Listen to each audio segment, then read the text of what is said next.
Sementara itu, saudara, perayaan Hari Anak Nasional tahun ini digelar secara virtual oleh Satuan Bakti Pekerja Sosial di Loka Rehabilitasi Sosial Anak yang memerlukan perlindungan khusus Darussadah Aceh.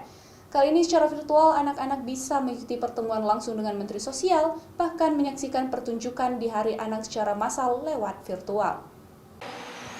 Sebanyak 73 anak di Loka Rehabilitasi Sosial Anak yang memerlukan perlindungan khusus, Darussadah Aceh merayakan peringatan Hari Anak Nasional tahun ini secara virtual.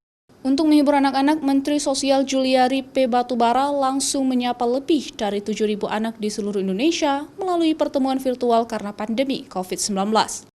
Pertemuan virtual ini bertemakan tentang stop kekerasan terhadap anak, membangun pertemanan positif, dan anak Indonesia sehat berada di rumah selama pandemi COVID-19. Untuk tahun ini, itu pelaksanaan melalui virtual atau jarak jauh yang berpusat di Kementerian Sosial. Cara utamanya seremonial langsung bertatap muka sama Menteri. Itu walaupun dengan open tetapi memasukkan nilai-nilai bagaimana untuk anak itu memperkuat diri dengan adanya perkembangan saat ini. Anak-anak dari beberapa provinsi di bagian timur dan barat Indonesia membuka perayaan virtual ini dengan bernyanyi, membaca puisi, menari bersama, serta membacakan surat yang ditujukan untuk Menteri Sosial.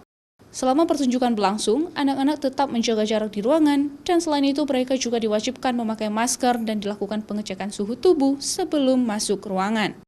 Hal ini dilakukan untuk mencegah penyebaran virus corona di lingkungan mereka. Nova Misdayanti, Kompas TV, Banda Aceh.